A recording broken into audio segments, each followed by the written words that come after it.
नमस्कार, DD news पर आप दो टूक देख रहे हैं। मैं हूं अशोक श्रीवास्तव। तो राष्ट्रपति व्लादिमीर पुतिन, रूस के राष्ट्रपति व्लादिमीर पुतिन अब इस वक्त जो है दिल्ली एयरपोर्ट पहुंच गए। उनका 2 दिन का दौरा जो है वो लगभग समाप्त हो गया, यूं कहना चाहिए समाप्त हो ही गया। और वो हवाई अड्डे पर है, कुछ ही देर में वो वापस अपने देश के लिए रवाना हो जाएंगे।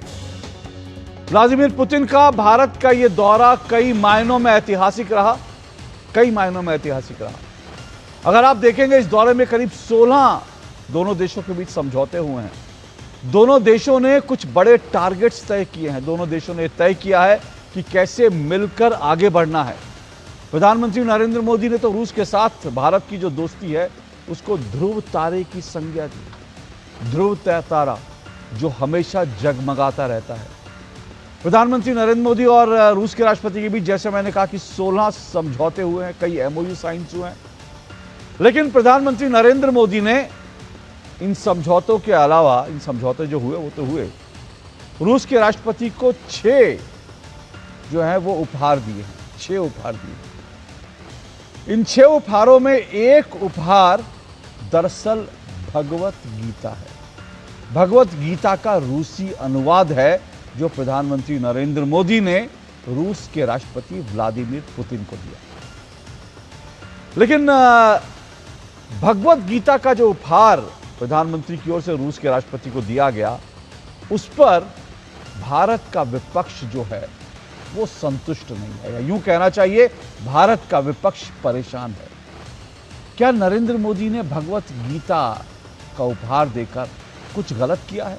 क्या भगवत गीता जो है उसका उपहार देने का मतलब हिंदू राष्ट्र की ओर बढ़ना है? मतलब ऐसी उल जलूल बातें भारत का विपक्ष ही सोच सकता है। और भारत के विपक्ष ने आज एक और, यूं कह सकते हैं कि नीचे गिरने की एक और मर्यादा तोड़ दी, और नीचे गिरने की एक और जो लिमिट है उसको क्रॉस कर लिया। आप सोचिए कि किस तरह का ये सोच है कि जब व्लादिमीर पुतिन को भगवत गीता, रूसी भाषा में भगवत गीता, जिसको यूं कह सकते हैं कि वो भगवत गीता महाभारत की आत्मा है, और सिर्फ महाभारत की आत्मा नहीं बल्कि वो भारत की आत्मा है, मानवता की आत्मा है। लेकिन भगवत गीता को लेकर पूरा विपक्ष जो है इसको लेकर अलग अलग तरह के शर्मनाक बयान दे रहा है। आज इस पर हमें चर्चा करनी जरूरी है। इसलिए जरूरी है क्योंकि अभी 2 दिन पहले, आपको याद होगा, 2 दिन पहले हमने दो टूक में चर्चा यह की थी कि किस तरह से संसद के अंदर खड़े होकर एक सांसद ने कहा था कि इस देश में जिहाद होगा। और जब एक सांसद ने, समाजवादी पार्टी के एक सांसद ने कहा कि भारत में जिहाद होना चाहिए, तो उसका समर्थन पूरे विपक्ष ने किया। किसी को उस पर ऐतराज नहीं था। भारत में जिहाद करने की संकल्पना पर, भारत में जिहाद करने के आह्वान पर किसी को ऐतराज नहीं हुआ। पूरे विपक्ष में किसी को ऐतराज नहीं हुआ। सब इसका समर्थन कर रहे थे और वो जिहाद में पवित्रता ढूंढ रहे थे कि जिहाद तो एक बड़ा पवित्र शब्द है। तो 2 दिन पहले तक जो लोग जिहाद में पवित्रता ढूंढ रहे थे, आज उनको भगवत गीता के अंदर जो है माल नजर आ रहा है कि भगवत गीता जैसा माल दे दिया। मुझे तो शर्म आ रही है इन शब्दों का इस्तेमाल करते हुए। लेकिन भारत के एक नेता ने, भारत के एक पूर्व सांसद ने भगवत गीता को लेकर माल शब्द का इस्तेमाल किया और इसको हिंदू राष्ट्र से जोड़ने की चेष्टा करी। आज ये जो विपक्ष लगातार जो नीचे गिर रहा है, लगातार जो सनातन का अपमान कर रहा है, क्योंकि जिस तरह से भगवत गीता को लेकर बयान दे दिया गया, और जैसा मैंने कहा कि जिहाद में पवित्रता ढूंढ रहे थे, उन्हें भगवत गीता में माल दिख रहा है। ये जो सोच है इसको एक्सपोज करना जरूरी है। इसलिए जरूरी है क्योंकि ऐसा लग रहा है कि इस देश में सनातन का अपमान करना बहुत आसान है। पूरे विपक्ष के लिए बहुत आसान है सनातन का करना अपमान। आप किसी और का अपमान करें ना करें, लेकिन सनातन का, हिंदुओं का अपमान करने की आप में होड़ लगी है। आज इस सोच पर प्रहार करना जरूरी है। इसीलिए आज दो टूक में चर्चा करेंगे गीता का उपहार, उस पर क्यों तकरार। लेकिन इससे पहले मैं गीता के उपहार के जो विवाद नहीं कहना चाहिए क्योंकि विवाद है नहीं ये, लेकिन जिसे बनाया जा रहा है विवाद, अनावश्यक रूप से जो विवाद बनाया जा रहा है उस पर चर्चा करें। उससे पहले रूसी राष्ट्रपति व्लादिमीर पुतिन को भी सुनना चाहिए। रूसी राष्ट्रपति व्लादिमीर पुतिन ने, उनका एक इंटरव्यू निजी चैनल पर प्रसारित हुआ था। तो रूस और भारत के रिश्तों को अगर समझना हो तो इस इंटरव्यू के माध्यम से, पुतिन के जो शब्द थे उनके माध्यम से इन दोनों देशों के रिश्तों को समझा जा सकता है। इस साक्षात्कार में पुतिन ने प्रधानमंत्री नरेंद्र मोदी की खूब तारीफ की। उन्होंने भारत को एक विशाल देश बताते हुए कहा कि 150 करोड़ लोगों का देश है जो विकास के रास्ते पर लगातार आगे बढ़ रहा है, जिसकी विकास दर 7.7% है। साथ ही यह भी कहा कि प्रधानमंत्री मोदी की ये एक बड़ी उपलब्धि है। सुनिए रूसी राष्ट्रपति ने क्या कहा। हमारी यात्रा पर दुनिया की नज़र रहेगी, इसमें कोई बड़ी बात नहीं है। भारत एक विशाल देश है जहां 1.5 अरब लोग रहते हैं, जिसकी अर्थव्यवस्था 7% की वार्षिक वृद्धि दर के साथ तेज़ी से बढ़ रही है और जो दुनिया की प्रमुख शक्तियों में अग्रणी है। ये प्रधानमंत्री मोदी की एक बड़ी उपलब्धि है। ये भारत के नागरिकों के लिए गौरव की बात है। ये सही है कि इसके बावजूद आलोचना करने वाले कह सकते हैं कि इससे बेहतर किया जा सकता था, पर परिणाम सबके सामने है। आने वाले समय में हम भविष्य को लेकर कई अहम क्षेत्रों में सहकार्य के लिए तैयार हैं और उनमें से एक है हाई टेक्नोलॉजी। भारत और रूस स्पेस टेक्नोलॉजी, न्यूक्लियर टेक्नोलॉजी से लेकर शिप बिल्डिंग, एयरक्राफ्ट बिल्डिंग और भविष्य को ध्यान में रखते हुए कई महत्वपूर्ण क्षेत्रों में सहयोग कर रहे हैं। उदाहरण के तौर पर आर्टिफिशियल इंटेलिजेंस, हम इसे लेकर आगे और भी बात करेंगे, पर ये आज के दौर की वो टेक्नोलॉजी है जो आने वाला भविष्य तय करेगी।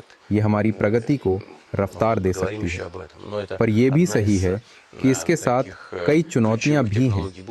हम प्रधानमंत्री मोदी के साथ मिलकर इन्हीं विषयों पर बात करेंगे और वो रास्ता चुनेंगे जो हमारे लिए इमर्ज्ड के समय में सबसे बेहतर हो।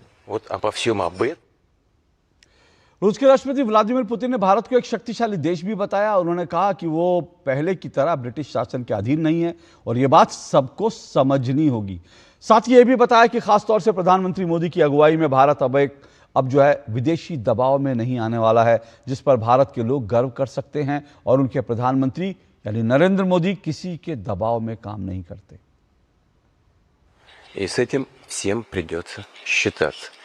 भारत आज एक शक्तिशाली देश है और वो पहले की तरह ब्रिटिश शासन के अधीन नहीं है और ये बात सभी को समझनी होगी। खासतौर से प्रधानमंत्री मोदी की अगुवाई में भारत अब विदेशी दबाव में नहीं आने वाला।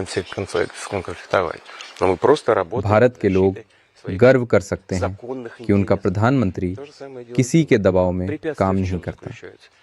साथ ही वो किसी के साथ टकराव का रास्ता भी नहीं अपनाते। दरअसल हम किसी के साथ भी टकराव नहीं चाहते, केवल अपने वैध हितों की रक्षा चाहते हैं। हमारा 90% से ज्यादा लेन देन हमारी राष्ट्रीय मुद्रा में होता है। हालांकि बिचौलियों को लेकर थोड़ी समस्या आती है, पर इसके लिए हम साझा व्यवस्था बना सकते हैं जहां रूस और भारत के बैंक बिना किसी रुकावट आपस में लेन देन कर सकें। हम इस पर लगातार काम कर रहे हैं। एक बार ये व्यवस्था अमल में आ जाए तो व्यापार को लेकर बाहरी दबाव से जुड़ी सारी समस्याएं दूर हो जाएंगी।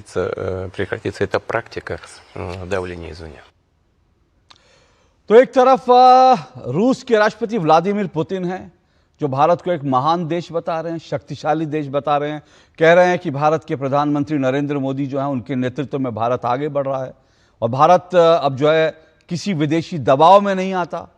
ये रूस के राष्ट्रपति व्लादिमीर पुतिन कह रहे हैं, लेकिन भारत के नेता क्या कह रहे हैं? उन्हें इस बात पर भी आपत्ति है, उन्हें इस बात पर भी जो है परेशानी है कि प्रधानमंत्री नरेंद्र मोदी ने व्लादिमीर पुतिन को जो तोहफे दिए, उपहार दिए, उनमें दरअसल एक गीता की प्रति भी थी। इसी पर आज चर्चा करेंगे, लेकिन उससे पहले आपको वो बयान भी सुनने चाहिए, क्योंकि आपको हो सकता है बहुत सारे लोगों को लग रहा हो कि ये किस तरह की बात है, बहुत सारे लोगों को लग रहा हो कि शायद मैं कुछ बड़ा चढ़ा कर कह रहा हूं, इसलिए आप अपने कानों से सुनिए कि विपक्ष के किस तरह के बयान जो हैं सिर्फ गीता को उपहार दिया उसको लेकर कहा जा रहा है। सुनिए जरा।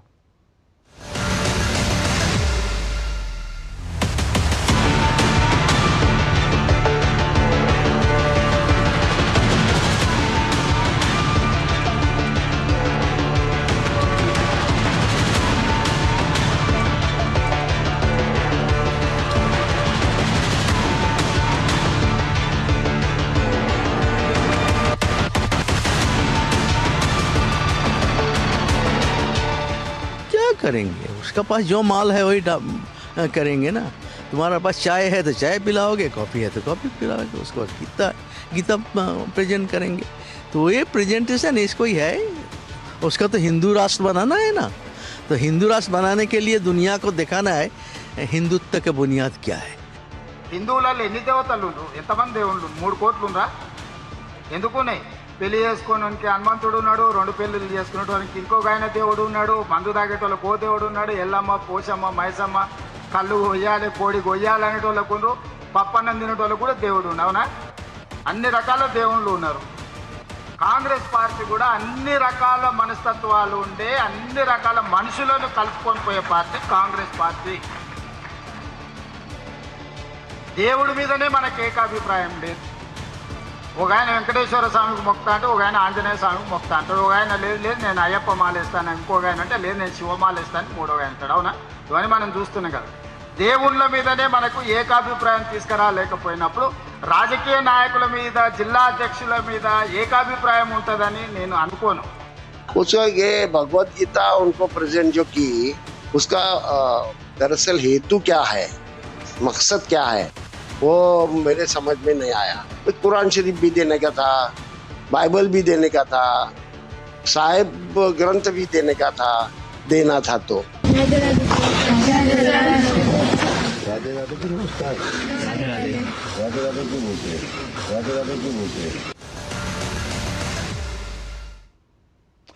तो देखिए सनातन का करना अपमान कितना है विपक्ष के लिए आसान कि भगवत गीता को उपहार दिया उस पर विरोध कर रहे हैं कि अगर भगवत गीता दी तो बाकी भी देते।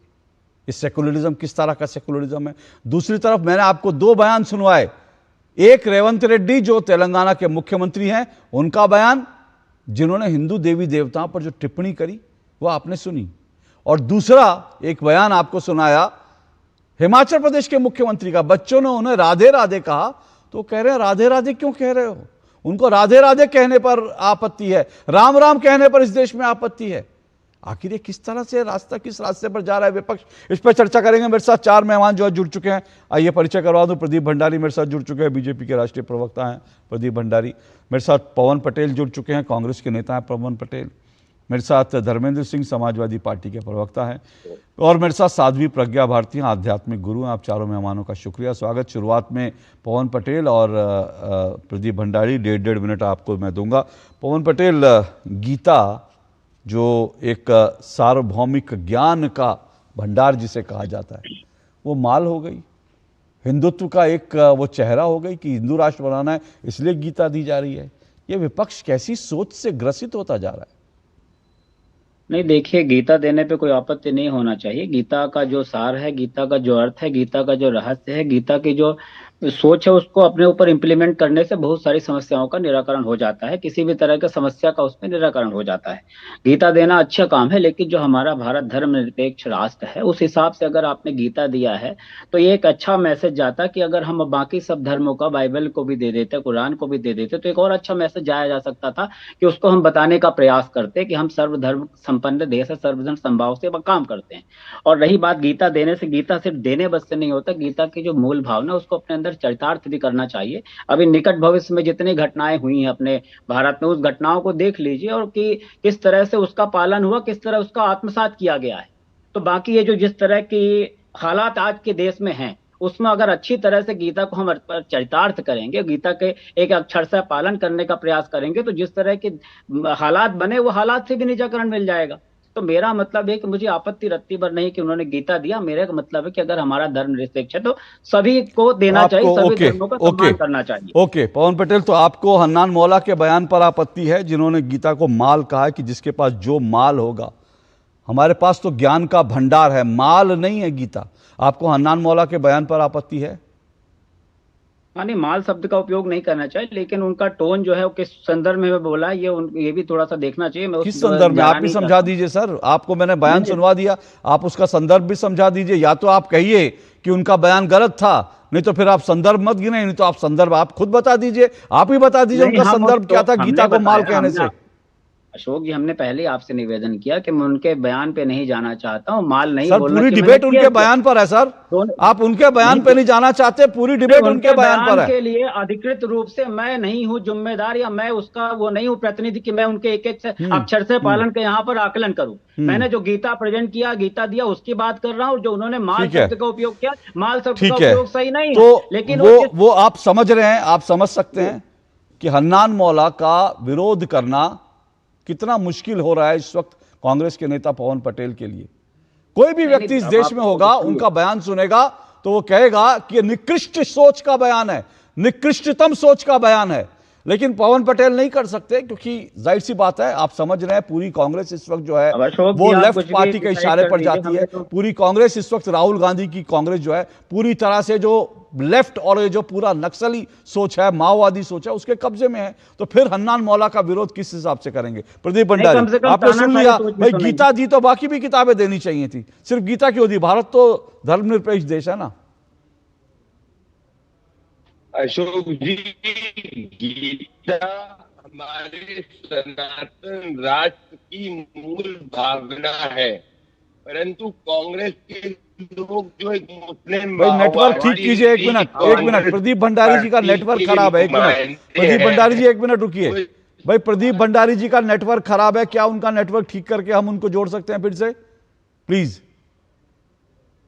मैं अभी प्रदीप भंडारी आपको जोड़ता हूं, आपका नेटवर्क जो है खराब आ रहा है, मुझे नहीं मालूम क्या तकनीकी गड़बड़ है, लेकिन मैंने आपको सुनाया। मैं चलिए प्रदीप भंडारी उससे पहले रिस्पॉन्ड करे, मैं समाजवादी पार्टी का भी जो है उनका भी मत ले लेता हूं। समाजवादी पार्टी की तरफ से धर्मेंद्र सिंह, धर्मेंद्र जी बताइए, क्या आप इस बयान का विरोध करते हैं? आपको लगता है कि गीता को लेकर माल जैसे शब्द का इस्तेमाल करना निकृष्टतम बयान है, घटिया बयान है?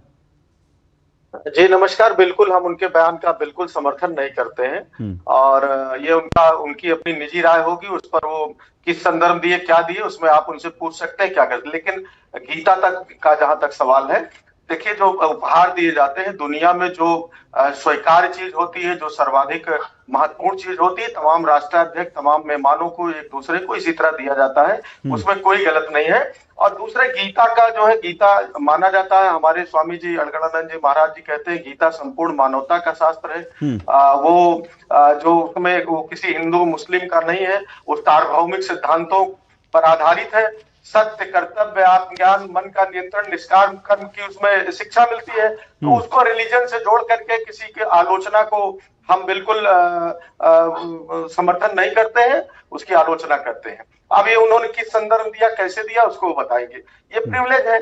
हाँ, एक जो बात उठती है कि देश में राष्ट्राध्यक्ष, चूंकि हिंदुस्तान धर्मनिरपेक्ष राष्ट्र है, सबको लेके साथ चलने की बात है, तो यह बिल्कुल मांग स्वाभाविक है कि आप गीता भी दीजिए, किसी ओकेशन पे अन्य जो तमाम यहाँ पर कई धर्म ग्रंथों की हिंदुस्तान के अंदर स्वीकार्यता दुनिया में है, उसको भी आप दे सकते हैं, इसमें कोई बात नहीं है। लेकिन कौन क्या दे रहा है, ये महत्वपूर्ण ये है कि जिसकी स्वीकार्यता सबसे ज्यादा दुनिया में हो। गीता भी चलिए कम से कम समाजवादी पार्टी ने राष्ट्रों में है। चलिए, मुझे खुशी है समाजवादी पार्टी ने, जिसके नेताओं ने कभी रामचरितमानस जलाई थी, आज उनके नेता ये कह रहे हैं कि गीता को लेकर हन्नान मौला का ये बयान जो है वो नहीं देना चाहिए था, इस बयान की आलोचना करनी चाहिए।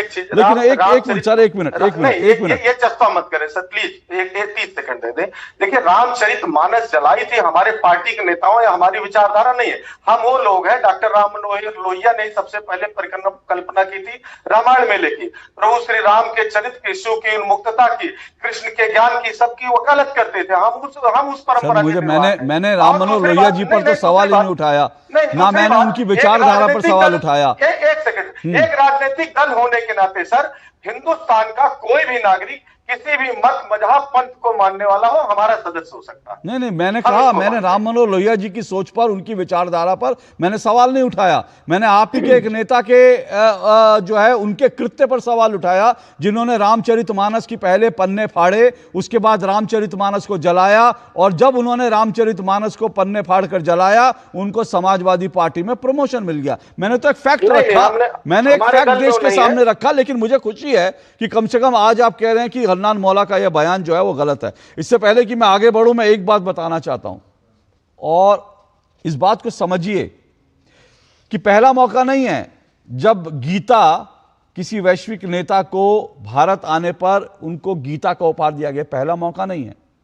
लेकिन हन्नान मौला को तकलीफ क्या है समझना जरूरी है कि हन्नान मौला क्यों इतने चिढ़े हुए हैं, क्यों इतने परेशान हैं।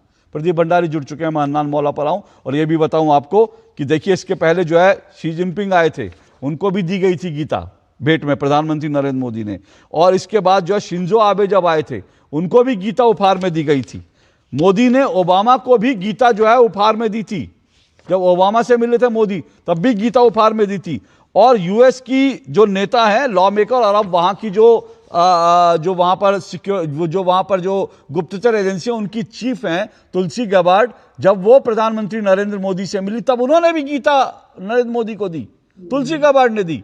तो गीता एक सार्वभौमिक ज्ञान है, लेकिन उस ज्ञान पर भी लोग सवाल उठा रहे हैं, तो उनकी सोच को समझा जा सकता है। लेकिन चलिए प्रदीप भंडारी जी, सवाल यहां पर एक बार बार उठ रहा है कि भाई भारत एक जो है धर्मनिरपेक्ष देश है, सिर्फ गीता क्यों दी?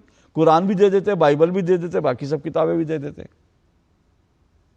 अशोक जी, गीता हमारे सनातन राष्ट्र की मूल भावना है, और मुस्लिम लीग, माओवादी, कांग्रेस इस बात को नहीं समझ सकती, ना कम्युनिस्ट समझ सकते हैं। याद करिए 2022 में अशोक जी, आप कितने सीनियर जर्नलिस्ट हैं, जब कांग्रेस पार्टी के अंदर गृह मंत्री रह चुके शिवराज पाटिल ने क्या कहा था कि भाई कृष्ण ने अर्जुन को जिहाद सिखाया। यस। और संसद के अंदर समाजवादी पार्टी जिहाद को जस्टिफाई कर रही है, वो जिहाद जिसके नाम पे पाकिस्तानी आतंकवादी हिंदुस्तान में आतंक फैला रहे हैं। तो जिनकी सोच जिहाद से प्रभावित हो, वो कभी सनातन की मूल भावना को नहीं समझ सकते, क्योंकि ये वही लोग हैं जिन्होंने ये कहा था कि हिंदू एक्सट्रीमिस्ट है। तो जो हिंदू को एक्सट्रीमिस्ट माने, जो ये कहे कि गीता में अर्जुन को श्री कृष्ण ने जिहाद सिखाया, वो क्या इस देश की भावना को समझेगा?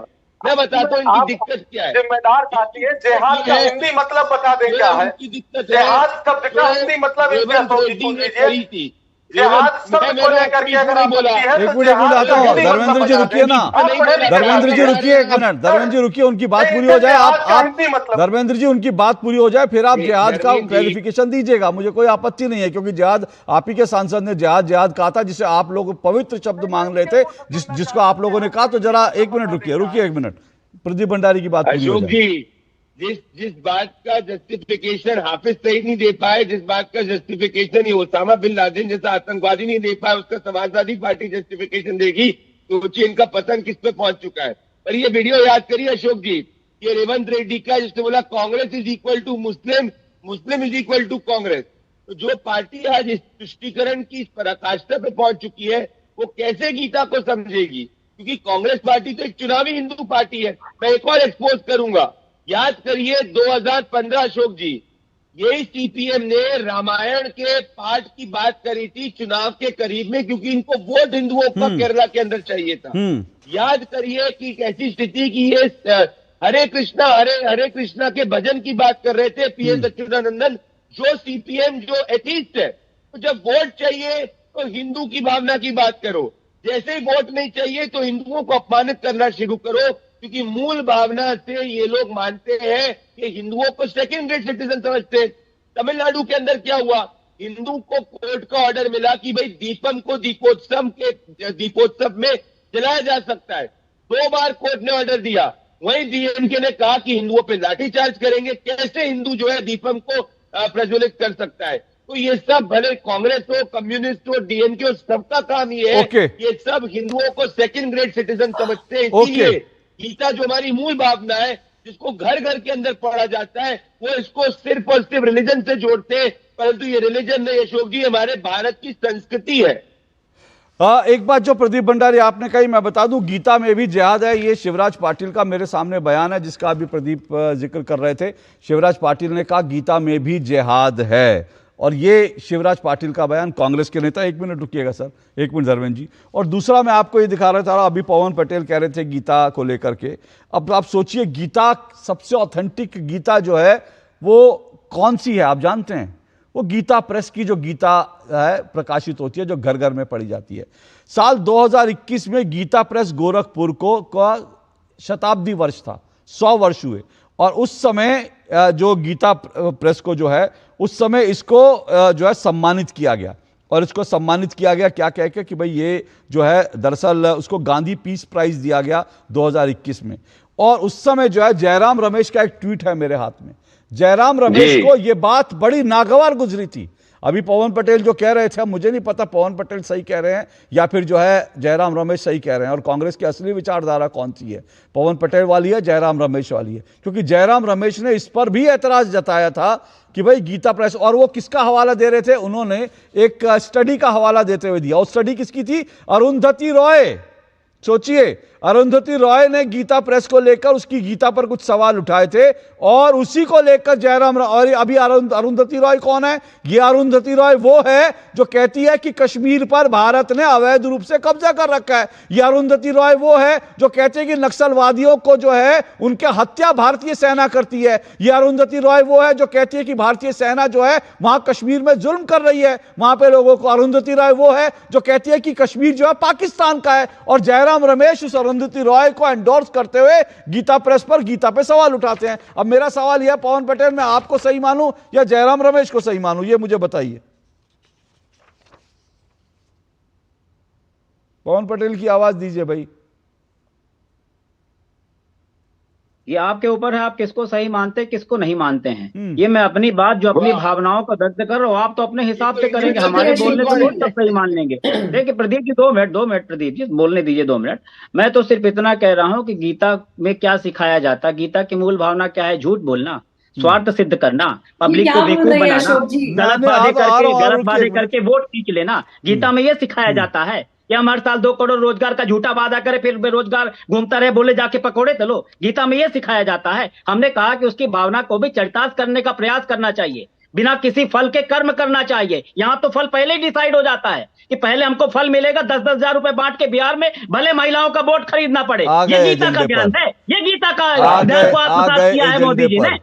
आ गए एजेंडे पर। सर सुनिए ना, गीता में, हाँ प्रदीप भंडारी, गीता में जो है, गीता में सुनिए, गीता में ये कहा जाता है कर्म करो। गीता में ये नहीं लिखा मंदिर जाने वाले लड़कियों को छेड़ते हैं, ये गीता में नहीं लिखा। लेकिन ये बाइबल, ये पता नहीं कौन सी किताब में लिखा है, इटली में छपी होगी कोई किताब, जिसको जो है राहुल गांधी जी ने पढ़ लिया होगा कि मंदिर जाने वाले जो है लड़कियों को छेड़ते हैं। तो राहुल गांधी जी कौन सी किताब पढ़ते हैं आप बता दीजिए कि मंदिर जाने वाले जो लड़कियां, राहुल गांधी ने कौन सी किताब में पढ़ा? राहुल गांधी ने कौन सी किताब में पढ़ा कि जो खुद को हिंदू कहते हैं वो हिंसक होते हैं? ये कौन सी किताब पढ़ते हैं? इटली में छपी कोई किताब है क्या जो हिंदुओं को हिंसक बताती है, जो बताती है कि मंदिर जाने वाले लड़कियां छेड़ते हैं? गीता में ये नहीं लिखा। गीता आप पढ़ ले, जयराम रमेश पढ़ ले, राहुल गांधी पढ़ ले, तो आप लोगों का भी उद्धार हो जाएगा, कल्याण हो जाएगा, आपको समझ आ जाएगा कर्म करना क्या होता है। अभी तो आप कर्म नहीं करते, दुष्कर्म करते हैं, इसलिए आप लोगों को जनता उठा के पटक देती है। प्रदीप भंडारी, रुकिए 1 मिनट, प्रदीप भंडारी बोलिए। प्रदीप भंडारी, उसका जवाब नहीं दिया आपने, हमारा उल्टा 10 क्वेश्चन हमसे पूछ लिए।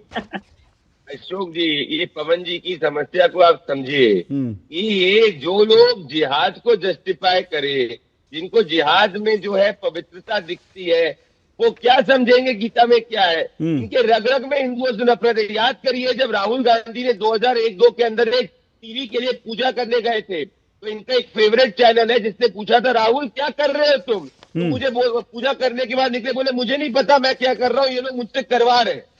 अभी तक क्या अयोध्या में प्रभु श्री राम के मंदिर के दर्शन करने गए? नहीं गए। तो जिनके रग रग में हिंदुओं के प्रति नफरत है, वो क्या समझेंगे इस देश की मूल संस्कृति? तभी तो नोटा के बराबर वोट डालने की स्थिति हो चुकी है।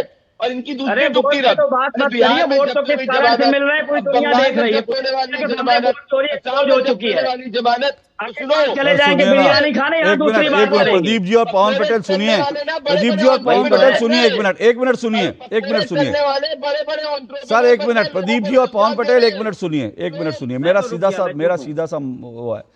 बिहार के चुनाव पर हमने महीनों डिबेट करी, एसआईआर पर महीनों डिबेट करी, बिहार के चुनाव पर डिबेट करी।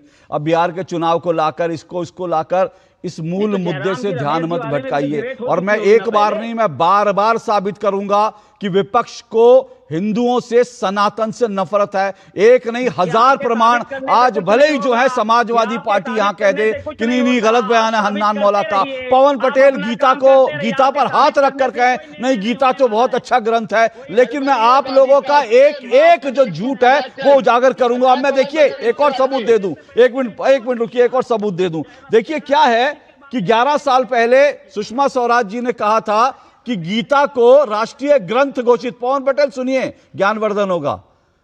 तो 11 साल पहले सुषमा स्वराज जी ने कहा था गीता को राष्ट्रीय ग्रंथ घोषित करना चाहिए। क्या गलत था उसमें? राष्ट्रीय ग्रंथ घोषित करना, यूनेस्को ने उसको वैश्विक धरोहर माना है गीता को। तो जब यूनेस्को उसको वैश्विक धरोहर मानता है, भारत में भी कहा गया कि भाई इसको जो है राष्ट्रीय ग्रंथ, कांग्रेस ने इसका विरोध किया, लेकिन कांग्रेस ने क्या कहा? देश में शरिया कोर्ट्स का समर्थन किया।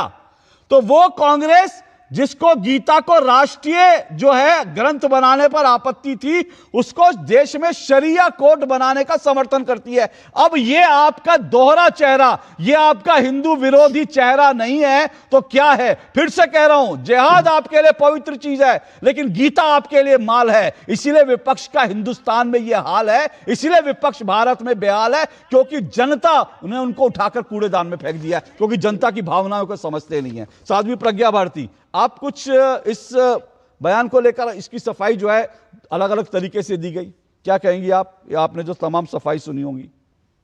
देखिए अशोक जी, सबसे पहले तो हमें यह समझना होगा कि भारत के प्रधानमंत्री ने रूस के राष्ट्रपति को भगवद गीता भेंट की। यह किसी धर्म का प्रचार नहीं है, बल्कि भारत की सभ्यता का परिचय है। दुनिया के हर देश के नेता अपनी सांस्कृतिक आध्यात्मिक पहचान गर्व से प्रस्तुत करते हैं। समस्या गिफ्ट में नहीं है, समस्या उन लोगों की मानसिकता में है जिन्हें भारत के सांस्कृतिक और आध्यात्मिक आत्मविश्वास कभी रास ही नहीं आया।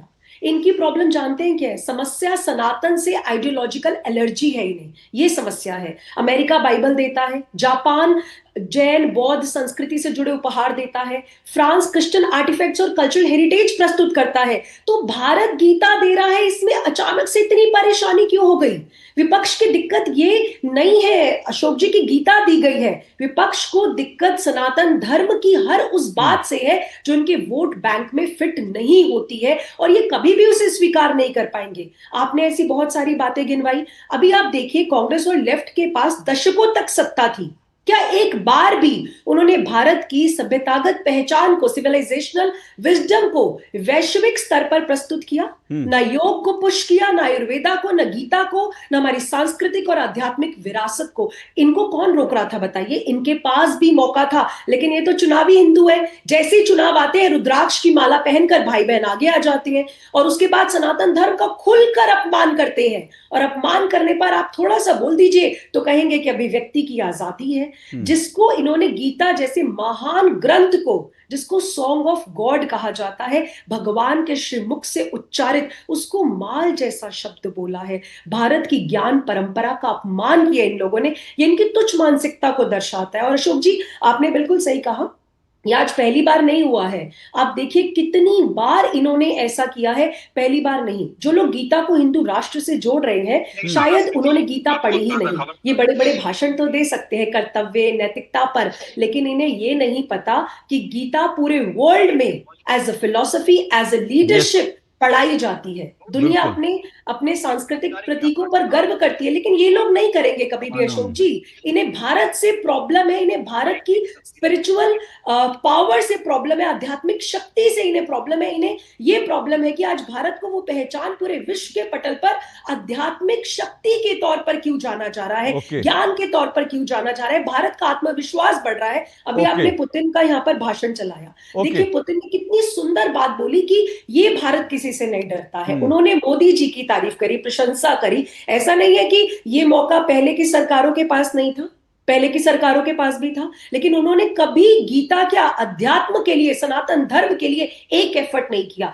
बात बिहार के चुनाव की हो, कहीं की भी हो, नहीं, बिहार के चुनाव में जाना ही नहीं चाहता साध्वी जी। ये तो पवन पटेल जी ने इधर उधर, वो विपक्ष जो है इधर उधर जाता है क्योंकि उसको लगता है जब तथ्यों से। एक मिनट प्रदीप, एक मिनट रुकिए जरा, धर्मेंद्र सिंह का एक रिएक्शन ले, क्योंकि धर्मेंद्र जी आपने जो कहा, देखिए बात सही है कि सांस्कृतिक आध्यात्मिक विरासत का हिस्सा है गीता, उसका विरासत का, हमारी विरासत है वो, एक बात। दूसरी बात, बाइबल और कुरान बिल्कुल भारत में वो आराध्य हैं, भारत में उनकी पूजा करिए, आप सब कीजिए, लेकिन वो हमारी आध्यात्मिक सांस्कृतिक विरासत का हिस्सा नहीं है। और आप ये भी ध्यान रखिए, अमेरिका भी सेकुलर देश है, लेकिन वो ये नहीं कहता कि सेकुलर देश है तो वो गीता देता है।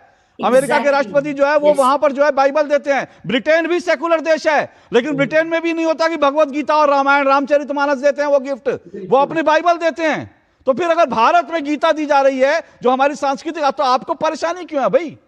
धर्मेंद्र सिंह, रुकिए अभी पवन जी। देखिए अशोक जी, मैंने पहले ही कहा कि कोई भी राष्ट्र वहां की जो सर्वग्राही होती है, जिसकी दुनिया में जिस ग्रंथ की, साहित्य की, पुस्तक की, विचार की वो स्वीकार्यता होती है, उसको देता, उसमें किसी को कोई आपत्ति नहीं, हमें भी।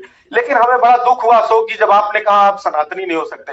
मैं भगवान गीता को, भगवत गीता को लेकर बैठा हूं। अगर मैं सनातनी नहीं हूं, मैंने नहीं कहा, बिल्कुल नहीं, ना धर्मेंद्र जी एक मिनट, धर्मेंद्र जी एक मिनट, मेरे मुंह में शब्द मत डालिए। धर्मेंद्र जी एक मिनट, ना रोकिए एक मिनट, धर्मेंद्र जी रोकिए, आवाज रोकिए। धर्मेंद्र जी एक मिनट, मिसकोट करके नहीं आगे बढ़ेंगे। धर्मेंद्र जी आपको पूरा समय दूंगा, एक मिनट सुनना पड़ेगा। धर्मेंद्र जी मिसकोट करके नहीं आगे बढ़ेंगे। मैंने आपको कतई नहीं कहा कि आप सनातनी नहीं है, मैं किसी को सर्टिफिकेट नहीं बांटता यहां, ना देश प्रेमी होने का, देशद्रोही होने का, सनातनी होने का। मैंने यह कहा कि आप लोग सनातन का अपमान करते हैं, और यह दुख की बात है कि सनातनी होने के बावजूद आप लोग सनातनों का, हिंदुओं का अपमान करते हैं, हिंदू होने के बावजूद। यह सबसे बड़ा दुख है। बोलिए अब आप। नहीं, अब हमारी बात पूरी होने दे।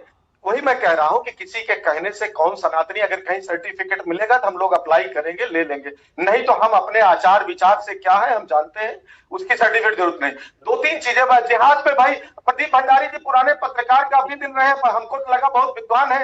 हिंदी मतलब में जिहाद का भी, जब मेरी बात समाप्त हो जाएगी तो इनसे पूछिएगा जिहाद का हिंदी मतलब क्या है। गीता में भगवान कृष्ण कहते हैं कि मनुष्य के भीतर, अब मेरी बात सुन लीजिए तब बताइएगा, नहीं तो आवाज नहीं आएगी। धर्मेंद्र जी एक मिनट, मैंने पहले सुनिए, एक मिनट सर, 30 सेकंड मेरी बात। अच्छा 30 सेकंड बोलिए प्रदीप जी, एक मिनट रुकिएगा, 30 सेकंड बोलिए, चलिए बोलिए। बिना जी, मनुष्य के भीतर के दुख, मोह, भय, भ्रम को मिटाने के लिए जो आत्म संघर्ष है वो गीता में भगवान कृष्ण कहते हैं। और जिहाद का जो हिंदी अर्थ, जो हम लोग इसका हिंदी के छात्र रहे हैं, ये हिंदी अर्थ करिए तो इसका मतलब क्या है? केवल वो कहते हैं लालच को, क्रोध को, बुरी नियत को, विचार को, पाप को, गलत आदतों के विरुद्ध आंतरिक संघर्ष, सुधार का प्रयास। कौन सी किताब में आपने पढ़ा? धर्मेंद्र जी एक मिनट, धर्मेंद्र जी एक मिनट, आगे बढ़ने से पहले एक मिनट, धर्मेंद्र जी एक मिनट, कितने प्रकार के जिहाद होते हैं मुझे बताइए? कुरान में कितने प्रकार? अभी आप जिहाद पे ज्ञान दे रहे थे, सुनिए ना, कितने प्रकार के जिहाद होते हैं मुझे बताइए। अगर कोई ये कहे कि गीता में कहा जा रहा है भगवान, सर कितने प्रकार के जिहाद होते हैं? इधर उधर मत भागिए। अब आप जिहाद को जस्टिफाई कर रहे थे तो मुझे जरा मेरा ज्ञानवर्धन करिए कि कुरान में कितने प्रकार के जिहाद हैं? जिहाद का हिंदी शाब्दिक कितने प्रकार के, आपने कौन सी किताब से पढ़ा है? और मैं फिर से कह रहा हूं, धर्मेंद्र जी अगर आपके लिए एक मिनट, धर्मेंद्र जी अगर आपके लिए एक मिनट, धर्मेंद्र जी अगर आपके लिए जिहाद एक पवित्र शब्द है तो क्या मैं आपको जिहादी धर्मेंद्र सिंह बोल सकता हूं? क्या मैं अखिलेश यादव जी को जिहादी अखिलेश यादव बोल सकता हूं? उसका आप समर्थन करेंगे? जी, अगर आप अपने को सुधार जिहादी बोल करके नैरेटिव सेट करना, नैरेटिव मैं क्यों सेट कर रहा हूं? नैरेटिव सुनिए, नैरेटिव मैं सेट नहीं कर रहा हूं। नैरेटिव हाफिज सही सेट करता है और आप लोग उसके पीछे खड़े होते हैं।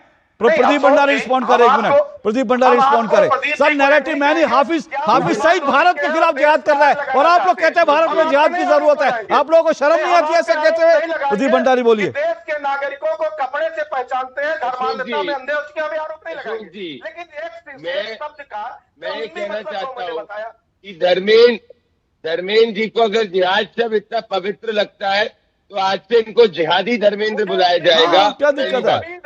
दूसरी जिहादी धर्मेंद्र, सुनो मेरी बात को, जिहादी धर्मेंद्र जी, अपने अंदर सुधार जिहादी धर्मेंद्र जी, मैं आपके बीच में नहीं बोला। आपके अंदर का जो ये देखिए अशोक जी, एक एक करके बोलिए, एक एक करके बोलिए, अगर एक एक करके बोलिए। प्रदीप भंडारी की आवाज बाकी, रोकिए 1 मिनट, रुकिए। देखिए अशोक जी, मैं एक ओपन चैलेंज आपके शो पे करना चाहता हूं। जिहाद का कब पीसफुल प्रयोग हुआ है? ये हाफिज सईद, ये आतंकवादी कहता है उसको कश्मीर में जिहाद करना है। पाकिस्तान आर्मी का मोटो है जिहाद। ओसामा बिन लादेन करता है जिहाद। कौन से शांति दूत ने अभी तक जिहाद को पीसफुली प्रयोग किया है? आतंकवादियों के अलावा कब, आतंकवादियों दहशतगर्दों के अलावा कब जिहाद का प्रयोग हुआ है? जिहाद कोई एक सेक्युलर शब्द नहीं है। ये जिहाद जो है सिर्फ इस्लाम में एक शब्द है। इसका हिंदी अनुवाद ना करे। इसको सिर्फ पाया जाता है कुरान के अंदर, और कुरान एक रिलीजियस टेक्स्ट है और गीता एक रिलीजियस टेक्स्ट नहीं, एक सांस्कृतिक टेक्स्ट है। समझे आप? धर्मेंद्र जी, ओपन चैलेंज, बताओ किसने जिहाद का प्रयोग अभी तक शांति के लिए किया है? एक व्यक्ति का नाम बता दो इतिहास में। नहीं, और मुझे धर्मेंद्र जी ये भी बताएंगे, 1 मिनट धर्मेंद्र जी, मुझे ये भी आपको जानना है, आपने जो हिंदी तर्जुमा किया जिहाद का, वो आपने कौन सी किताब से पढ़ा, ये भी मुझे बता दीजिए। धर्मेंद्र कर देना चाहिए, ये भी मुझे बता दीजिए। मैं क्या कह रहा हूँ प्रदीप जी, अगर आप अपने अंदर सुधार के इच्छुक है तो आप भी जिहादी बन जाए। आपके कहने से कुछ नहीं होता। कौन से आदमी ने सुधार किया है? आपके राजनीति वृत्ति नहीं निकलेगी तो आपको मैं कैसे जिहादी कहूंगा? कौन से आदमी ने अपने अंदर सुधार किया है? भगवान के साथ सुधार, एक मिनट, एक एक करके सुनिए, एक एक करके बोलिए, एक एक करके बोलिए, एक एक करके बोलिए, एक एक करके। भगवान कृष्ण गीता में उन्हीं वृत्तियों के मोह को त्याग करके सच का ज्ञान देते हुए कहते हैं उत्तिष्ठ कौन्तेय, युद्ध करने के लिए प्रेरित करते हैं। तो आप उसको निगेटिव फॉर्म ले जाना चाहिए, ले जाए, आपका भाव है। लेकिन अगर आप, एक मिनट, भगवान कृष्ण ने किससे युद्ध करने के लिए कहा? अधर्म शब्द का इस्तेमाल किया, नहीं किया? भगवान कृष्ण ने अधर्म, अब आप भी शिवराज पाटिल के रास्ते पर जा रहे हैं। आप भी कह रहे हैं, आप भी ये कहना चाह रहे हैं कि गीता में भी जिहाद है। आप ये कहना चाह रहे हैं गीता में भी जिहाद है, अधर्म के खिलाफ युद्ध करना। और मुझे बता दीजिए, हाफिज सईद, पाकिस्तान, ये लोग किसके, या फिर जो है बाकी जो लोग हैं आतंकवादी संगठन, वो कौन से अधर्म के खिलाफ युद्ध लड़ रहे हैं? हाफिज सईद हो, ओसामा हो, ये भारत सब्जेक्ट है। उनको सबसे पहले पाकिस्तान नजर आता है, हाफिज सईद नजर आता है, कपड़े देखिए, दिमाग का मानसिक संतुलन खराब हो गया है। अरे धर्मेंद्र जी, आपको ना आपका मानसिक संतुलन खराब हो गया है। हाफिज सईद आतंकवादी नहीं है क्या? हाफिज सईद एक आतंकवादी नहीं है क्या? तो जिहाद नहीं करता।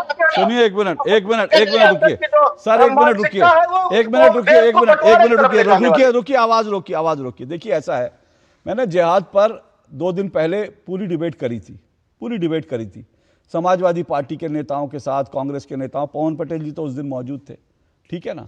मैंने उनसे बार बार यही कहा था, सबसे मैंने कहा था कि भाई आप जो हैं, कम से कम जो लोग जिहाद शब्द का इस्तेमाल करते हैं, जो लोग जिहाद शब्द का इस्तेमाल करते रहे हैं, आप दुनिया में उठा के देख लीजिए वो कौन लोग हैं। अगर आप उन लोगों के समर्थन में खड़े हैं, और फिर मैंने ये भी कहा समाजवादी पार्टी को जिहाद पे कोई एतराज नहीं है, और वो बड़ा सही है, क्योंकि ये वही समाजवादी पार्टी है जिसने, जो आतंकवादी थे भारत में, जिन्होंने वाराणसी में, जिन्होंने यूपी में कई जगह बॉम्ब ब्लास्ट किए थे, समाजवादी पार्टी की सरकार ने उनको जो है सजा माफ कर दी थी। तब इलाहाबाद हाई कोर्ट को आना पड़ा। तब इलाहाबाद हाई कोर्ट ने कहा कि भैया इनको पद्मश्री भी दिला दो, सिर्फ सजा क्यों माफ कर रहे हो? तो जो पार्टी आतंकवादियों की सजा माफ कर सकती है, तो समाजवादी पार्टी के जहन में जिहाद का मतलब बड़ा स्पष्ट था कि वो आतंकवादी जिहाद कर रहे थे, जो बड़ा पवित्र काम है, इसलिए उनकी सजा माफ कर देनी चाहिए। तो इसलिए आज धर्मेंद्र सिंह भी कह रहे हैं कि भैया जिहाद करना तो पवित्र काम है, तो भैया आप सब जिहाद, भारत में जो जिहाद कर रहे हो, आपको दिख रहा है हमें क्या जिहाद कर रहे हो। लेकिन एक मिनट, मेरा आज का विषय सुनिए, एक मिनट, मेरा आज का विषय जिहाद नहीं था। मैं फिर से कह रहा हूं, आप जिहाद को पवित्र कहना चाहते हैं, मेरा आपसे बड़ा विनम्र निवेदन है धर्मेंद्र सिंह जी, अपने नाम के आगे आज से जिहादी लगाइए और अपनी समाजवादी पार्टी को जिहादी समाजवादी पार्टी कह लीजिए, कोई दिक्कत नहीं है। पूरा देश देखे, पूरा देश। भाई पवित्र आपके लिए जिहादी पवित्र है, तो आप अपने आप को समाजवादी पार्टी के साथ जिहादी समाजवादी पार्टी कह लीजिए, हमें कोई एतराज नहीं है। अखिलेश यादव जी को जिहादी अखिलेश यादव कहिए और धर्मेंद्र सिंह को जिहादी धर्मेंद्र सिंह कहिए, हमें कोई एतराज नहीं है। आप अपने आप को जिहादी कहने के लिए तैयार होइए, लेकिन अब इनकी आवाज रोकिए, आवाज रोकिए, आवाज रोकिए, आवाज रोकिए। देखिए क्या होता है, क्या होता है, मैं यही कह रहा हूं, मैं यही कह रहा हूं। अब जरा ध्यान से सुनिएगा, धर्मेंद्र सिंह को जिहाद पर कितना गुस्सा आया। अब मेरी बात नोट कीजिएगा आप लोग, धर्मेंद्र सिंह को जिहाद के ऊपर सवाल उठाने में कितना गुस्सा आया, लेकिन हन्नान मौला पर इनको गुस्सा नहीं आया। और यही इस देश का सच है, यही इस देश के विपक्ष का असली चेहरा है जो दो टूक में आपको दिख गया। हन्नान मौला ने गीता को माल कहा, हन्नान मौला ने गीता का अपमान किया, लेकिन ना पवन पटेल को गुस्सा आया, ना धर्मेंद्र सिंह को गुस्सा आया, लेकिन जिहाद को लेकर कैसे तिलमिला उठे। इनकी तिलमिलाहट देख रहे हैं क्या है। और अब मैं आपको एक और फैक्ट रखता हूं, उसके बाद मैं आगे बढ़ूंगा। और वो फैक्ट क्या है, कान खोल के सुनिएगा। दरअसल ये जो कम्युनिस्ट हैं, ये जो भारत का विपक्ष है, ये लोग जो हैं, इनकी स्ट्रैटेजी है इस वक्त, क्योंकि इनको लगता है भारत का हिंदू अपने स्वाभिमान के लिए जग गया है। एक मिनट, भारत का हिंदू अपने स्वाभिमान के लिए जग गया है। भारत का हिंदू हिंदुओं को गाली देने के खिलाफ जो है अब रिएक्ट करने लगा है। इसलिए आज पवन पटेल और धर्मेंद्र सिंह जरा रुक रुक के बोल रहे हैं, हालांकि इनके नेताओं के बड़े सारे बयान हैं। लेकिन मैं हन्नान मौला की बात करूं, हन्नान मौला जो है लेफ्ट के नेता हैं, और आप जानते हैं लेफ्ट के पिनराई विजयन से बड़ा नेता कौन हो सकता है। ईके नयनार, पिनराई विजयन, ये जब पोप से मिले थे साल 1997-98 की बात कर रहा हूं, ये जब पिनराई विजयन और ई नयनार उस वक्त जो है केरल के मुख्यमंत्री थे, जब ये पोप से मिले थे तब इन्होंने गीता भेंट की थी। आप सोचिए कि इन लोगों, इन पार्टियों को हो क्या गया है, इनकी बुद्धि पर तरस खाइए, या सोचिए कि ये लोग बौरा गए हैं।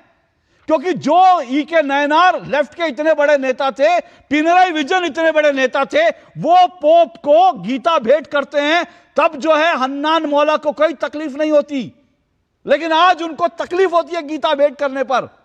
यह हिंदुओं से नफरत है और कुछ नहीं, सिर्फ और सिर्फ हिंदुओं से नफरत है। इसलिए जो है ये लोग कहते हैं सनातन को मिटा दो, सनातन डेंगू मलेरिया मच्छर है। हन्नान मौला पे गुस्सा नहीं आता, उदयनिधि पर गुस्सा नहीं आता, जो कर्नाटक में बोलते हैं उनके ऊपर गुस्सा नहीं आता, जो केरल में हिंदुओं को गाली देते हैं उन पर गुस्सा नहीं आता। इसलिए इनको, क्योंकि इनका पूरा वोट बैंक जो है मुस्लिम वोट बैंक है, इसलिए शरिया को ये सपोर्ट करते हैं, कहते हैं शरिया अदालत होनी चाहिए। लेकिन गीता का ज्ञान इनको बुरा लगता है। प्रदीप भंडारी रिएक्ट कीजिए। मैं आऊंगा 5 सेकंड, 10 सेकंड दूंगा, रुकिए 10 सेकंड दूंगा, एक एक करके बोलिए प्रदीप भंडारी।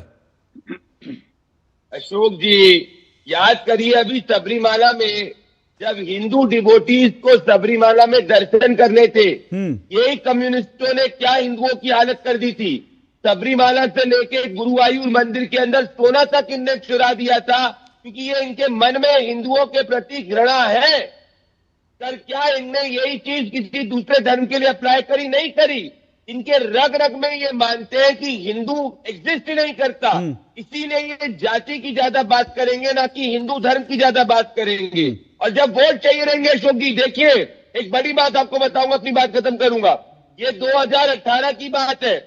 2018 के अंदर जब इनको वोट चाहिए थे केरला में, इनने कहा कि हम रामायण मंत्र करेंगे ऑर्गेनाइज केरला के अंदर, क्योंकि हिंदुओं का वोट चाहिए था।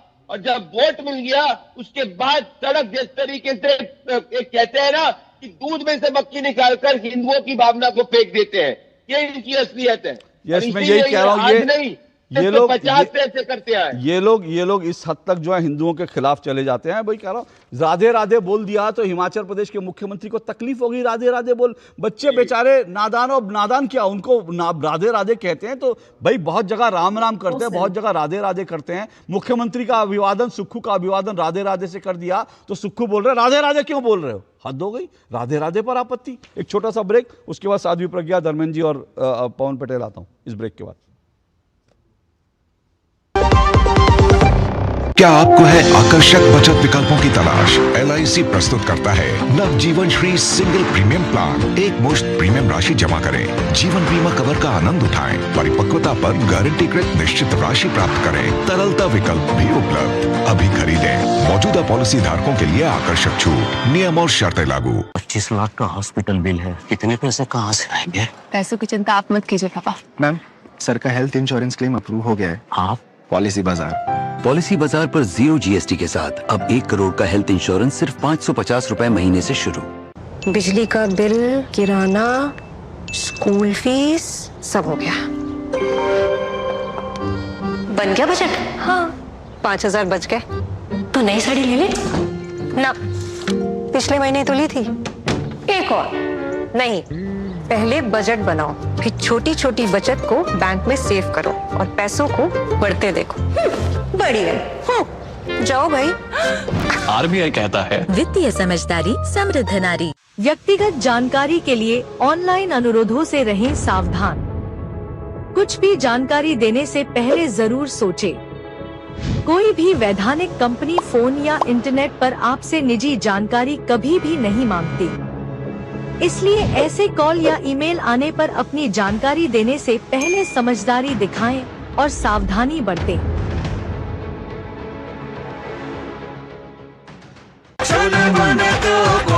गोल्डी छोले मसाले, जहाँ जाए रिश्ते बनाए। गोल्डी लाए हैं फ्रेश लॉक टेक्नोलॉजी, जो रखे मसालों को हर समय फ्रेश।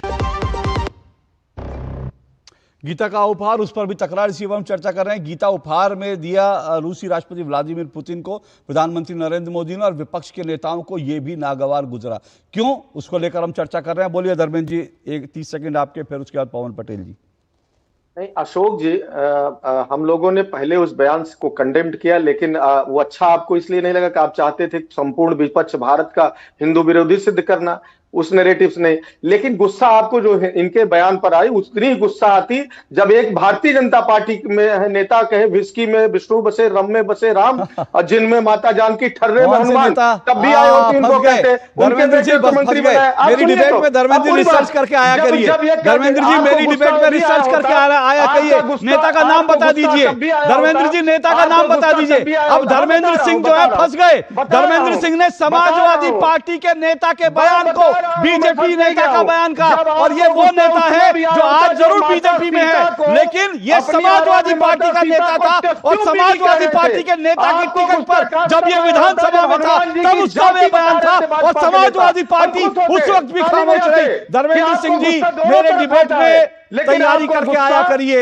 मेरी डिबेट में झूठ नहीं चलता। समाजवादी पार्टी के बयान को बीजेपी नेता के बयान पर चिटका मत करिए। चलिए, हो गया, आवाज बंद करिए। पवन पटेल चलिए, हो गया, आपका फैक्ट चेक हो गया 2 मिनट में। झूठ आपका पकड़ा गया। धर्मेंद्र सिंह, इस तरह से झूठ आप बिना तैयारी का मत जाया करिए। समाजवादी पार्टी के नेता का बयान था, आप कहे तो मैं नाम भी बता दूं, और समाजवादी पार्टी के टिकट पर वो विधानसभा में था, और उस वक्त जो है विधानसभा के अंदर समाजवादी पार्टी के तमाम बड़े नेता मौजूद थे। किसी ने उस बयान पर आपत्ति नहीं करी। यह समाजवादी पार्टी का असली चेहरा धर्मेंद्र सिंह ने खुद एक्सपोज कर दिया। पवन पटेल बोलिए। देखिए, बड़ा मुश्किल, हमने शुरू से बोला कि ये बयान उनका नहीं, गीता के साथ बाकी धर्मनिरपेक्षता की बात की तो आप सबने सनातन का सर्टिफिकेट बांटने लगे। हमने कहा कि गीता में जो झूठ नहीं बोलने की बात उसको आत्मसात करना चाहिए, उसको आप लोगों ने बताया नहीं। आदरणीय सांघवी जी जैसा बोले कि कांग्रेस ने इतने साल तक राज किया, तो कांग्रेस के पास भी मौका था। तो ऐसे कई सारे मौका अगर हम गीता का नहीं दिया गिफ्ट में, और हमने पाकिस्तान के 2 टुकड़े कर दिए, तो वो मौका ज्यादा इंपॉर्टेंट है हमारे को लगता है विश्व पटल पे। आज मोदी जी डर कर के कारण, मोदी जी ट्रंप के दबाव में आत्मसमर्पण कर दिया। अगर चाहते तो फिर से वही चीज रिपीट कर सकते। गीता से शुरू करके ट्रंप पर आ गए, पुतिन पर आ गए, पुतिन को छोड़कर ट्रंप पर आ गए, नोटबंदी पर आ गए, उसके बाद जो है कारगिल पर आ गए। कहां जाएंगे सर आप? कहां का अपने पाप छुपाने के लिए, कहां का किसके आड़ में छुपेंगे? तो अपने पाप छुपाने के लिए ट्रंप की आड़ में जा रहे हैं। अपने पाप छुपाइए ना सर। अब सुनिए, मैं हो गया, चलिए हो गया। अब मैं आपको ना, आप लोग जो बड़ा ज्ञान बांट रहे थे, मैं आपको एक और बता देता हूं, एक और सबूत के साथ देता हूं कि किस तरह से ये लोग हिंदुओं के विरोधी हैं, सनातन के विरोधी हैं, गीता के विरोधी हैं। कांग्रेस सहित तमाम पॉलिटिकल पार्टियां, समाजवादी पार्टी, उसका एक और प्रमाण देता हूं और सुनिएगा बड़े ध्यान से। ये जो है एक स्टडी हुई थी, ये स्टडी की थी कॉलेज ऑफ डिफेंस मैनेजमेंट, यानी डिफेंस के जो कॉलेज हैं उनके मैनेजमेंट की एक कमेटी ने बाकायदा एक स्टडी करने के बाद कहा कि सेना में जो लोग हैं उनको दरअसल उनको जो है गीता पढ़ाई जानी चाहिए। ये जो है डिफेंस से जो है कॉलेज ऑफ डिफेंस मैनेजमेंट की एक कमेटी ने रिकमेंड किया, कहा कि इनको जो है कौटिल्य अर्थशास्त्र और साथ साथ गीता पढ़ानी चाहिए। लेकिन कांग्रेस ने क्या कहा तब? कांग्रेस ने कहा कारगिल की युद्ध जो है मुस्लिम लोगों की वजह से जीता था भारत ने, और गीता को सेना में पढ़ाना अपराध है। यह कांग्रेस के नेता ने कहा। पवन पटेल कितने अपराध छुपाएंगे? मैं एक एक अपराध आपका आपके सामने ला करके आपको जो है जनता के सामने आपका सच खड़ा कर दूंगा। आप चिल्लाएं कुछ भी करें, आप मेरे सामने नहीं चलेगी पवन पटेल। आपका एक एक झूठ का मैं पर्चा लेकर बैठता हूं, धर्मेंद्र सिंह के झूठ का पर्चा लेकर बैठता हूं, आपके झूठ का पर्चा लेकर बैठता हूं। साध्वी प्रज्ञा भारती। देखिए अशोक जी, सबसे पहली बात तो यह है कि अपोजिशन को तकलीफ होना जायज है, क्योंकि अपोजिशन के लिए सनातन धर्म कोविड-19 है, हिंदू शब्द गंदा है, पर्शियन है, बाहर से आया है। इन्होंने भारत को, सनातन धर्म की संस्कृति की कभी रिस्पेक्ट की ही नहीं, उसे सिविलाइजेशन मानकर देखा ही नहीं, हमेशा सनातन धर्म को पॉलिटिक्स के चश्मे से देखा है। अब जब प्रधानमंत्री मोदी जी गीता को प्रेजेंट करते हैं और एक पूरे विश्व के पटल पर एक बहुत सुंदर एक नैरेटिव क्रिएट हो रहा है भारत की स्पिरिचुअल पावर को लेकर, तो इन्हें प्रॉब्लम हो रहा है। जानते हैं क्यों? क्योंकि इनके हाथ से अवसर निकल चुका है और इतना कल्चरल कॉन्फिडेंस इनमें कभी था ही नहीं। इन्होंने भारत को, सिविलाइजेशनल भारत कभी देखा ही नहीं। इनकी नजरों में तो भारत क्या है, सपेरों का देश। आज तक भी इनके ऐसे बयान आते रहे हैं। साध्वी प्रज्ञा भारती की बात करें तो सेक्युलरिज्म खतरे में है। साध्वी प्रज्ञा भारती जी, जो लोग हिंदुत्व में, हिंदुओं में आतंकवाद ढूंढते हैं, जिनको लगता है हिंदू आतंकवाद है और जिहाद जो है पवित्र शब्द है, उनसे आप और क्या उम्मीद करेंगे? और मेरा काम है ऐसे लोगों का चेहरा जो है देश देखे, समझे, देश को तय करना है कि वो क्या करना चाहता है। लेकिन ये लोग किस तरह से सनातन का, गीता का अपमान करते हैं ना, उसका एक एक सबूत आज मैं लेकर आया, आप लोगों के सामने दिखाया। आज के लिए इतना ही। सभी मेहमानों का शुक्रिया। कल आपसे मुलाकात होगी। नमस्कार।